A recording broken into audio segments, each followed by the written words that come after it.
Have you ever felt sad or low? Just didn't feel that great?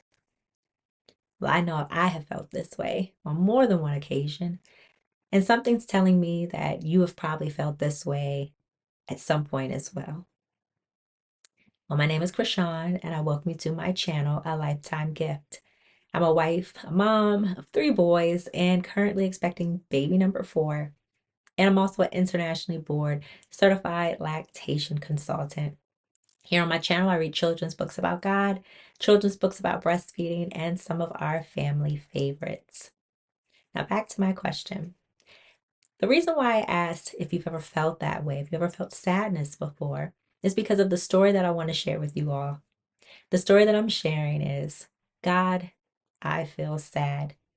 And I'm sharing this story because I want to make sure that I put an emphasis on the importance of being able to identify emotions. I'm not only just identifying them, but being able to learn ways on managing big emotions that we have, not only just for children, but also for adults.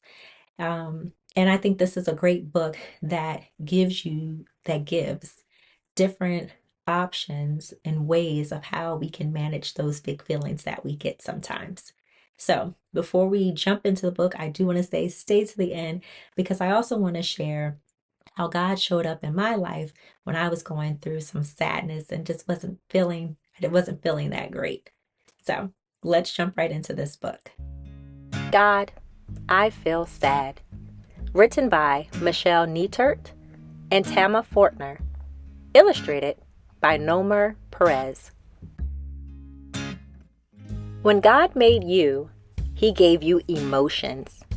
Some emotions feel wonderful, like happy, excited, and surprised. But others aren't as fun to feel, like scared and mad and sad. Sad can happen when you fall and skin your knee, or when someone hurts your feelings. It can creep in when you're feeling lonely and left out. Or it can crash in when a friend won't play with you, or you aren't picked to be on the team. A little sad can sneak in when you don't feel well, or when someone you care about is sick. And sad can really get big if someone close to you dies. You might even feel sad simply because you see someone else feeling unhappy and blue. Sad isn't the most fun emotion to feel, but there's a reason you're sad sometimes. It's God's way of helping you know that you've been hurt in your body or in your heart. And it lets you know something isn't quite right with your world. Sad looks different on each person's face. It might pull your eyebrows up high and makes your eyes droop down. It can turn your smile into a frown. And it spills out in words like, "My heart hurts." It's not fair. I want it back. I messed up. It's all my fault. Sad can make you feel tired and heavy and as slow as a sloth. You might want to whimper like a puppy who needs comfort and extra hugs. Or maybe you rather spend the day snuggled up with someone you love. A listening ear could be just the thing you need. Or you might simply want to be left alone to think. When you're sad, how can you begin to feel better again? First, give your feelings a name. Say, "I feel sad," or upset, or disappointed. Pick the word that best fits you. Next, figure out where your body is feeling the sad. Is it tight in your throat? Or heavy on your shoulders? Is it aching in your tummy? Or tightening up your chest? Or is your sad slipping out in tears? It's okay to feel your feelings. Don't pretend they're not there. Let the sad out so you can start to feel better again. Sigh a big sigh or have a good cry. Think about things that make you smile. Draw a picture. Sing a song or write all about your feelings in a story. Get up and move to your favorite music. Dance until the sadness disappears. Talk to a grown-up. Talk to a friend. Tell someone who cares about you. Most of all, talk to God. He knows just how you feel, and He's always there to listen and help you. Some sadness goes away quickly, some sadness sticks around, and some sadness comes and goes like the waves at the edge of the ocean. Tiny waves roll in, just big enough to wet your toes, and you feel a little blue. But those little waves quickly roll out, and you start to feel better again. Other waves are big and huge. They swirl around and soak you with sad all the way through. It might take a little longer, but those big waves will roll back out too. Yes, sadness happens for a reason, but God doesn't want you to feel sad forever. That's why He offers you hope too. Hope is God's promise to help you find your happy again. Every day and in so many ways, God sends you messages of hope. One might be a rainbow on a day that's gray and rainy. Another could be a hug from a friend, a silly sight that makes you giggle, or a flower blooming in a sidewalk crack. With each message of hope, God is saying, I'm here with you, and it's going to be okay. How many of God's messages can you find? Ask Him to open your eyes and help you see them. Can you find 1 or 2 or 334? Because God's love and goodness are everywhere and all around you, even when you're feeling sad. The Lord is close to the brokenhearted. Psalm 34:18.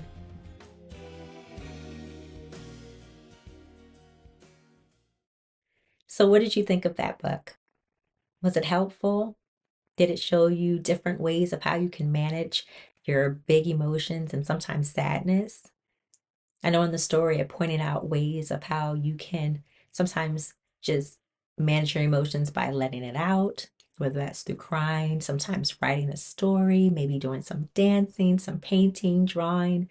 There's so many different ways that we can express our emotions in a safe way, because sometimes when we get so upset or so sad, we can do things that can not only hurt others, but sometimes hurt ourselves.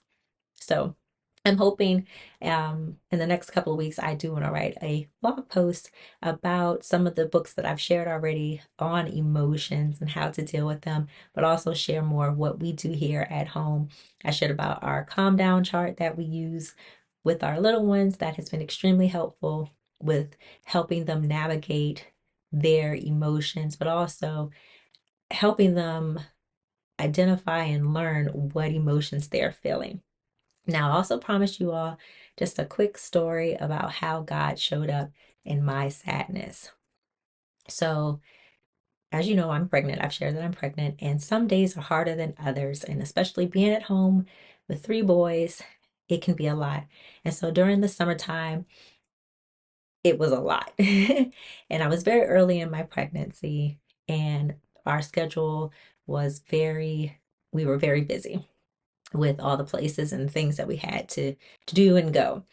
And it became extremely overwhelming for me at one point, to a point I remember crying myself to sleep and just telling God, Lord, this is a lot, and I am overwhelmed. And I just remember asking Him for strength and energy to keep up with all that I needed to do each and every day. And so I remember that morning taking my son to camp, and I had all the other kids in the car. And I remember my mother called me that morning just checking in to see how we were doing. And before I could even tell her how I was doing, the kids are already telling her of all the craziness that happened the night before and even in the morning, just trying to get out the door. And to a point, I'm telling her also of these things that happen. And I just kind of like start to break down and just explain to her that all the stuff that I was going through, and just how tired I felt, how exhausted I felt, and how overwhelmed I felt. And as we're on that phone call, she encouraged me, and said she would come over to help out maybe a couple of days, which was a blessing. But as I was on the phone with her, I remember seeing this butterfly.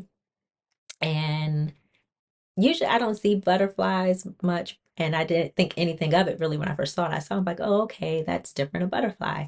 And then got off the phone with her and continued taking my son to camp. Then I saw another butterfly that looked exactly like the same butterfly that I saw like a good about 5 minutes prior to that. So it was a different butterfly, but it looked exactly the same.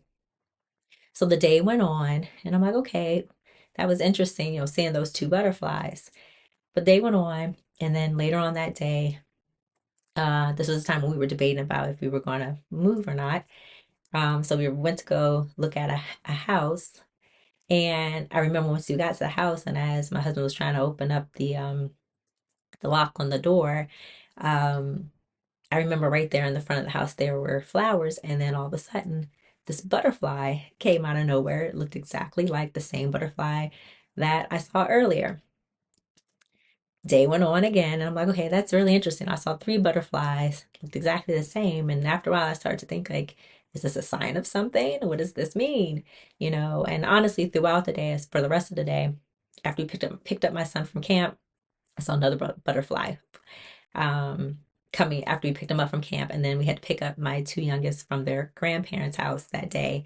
And while we were outside, I was talking to my sister-in-law, and another butterfly just showed up. And to me, I took that as God just reassuring me and reminding me that in my sadness and just feeling like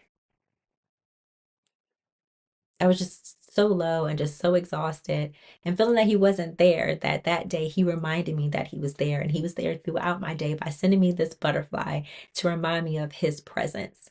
And so when I read this book and when I saw on the last page of the woman with the butterfly on her finger, I once again took it as a nod from God, as a reminder that once again, He is always there. Even when it doesn't feel like He's there, He is there. And I just wanted to share that story as not only just a reminder, but an encouragement to look for God, as the book also said, but to look for God throughout your day. Because the thing is that He's there.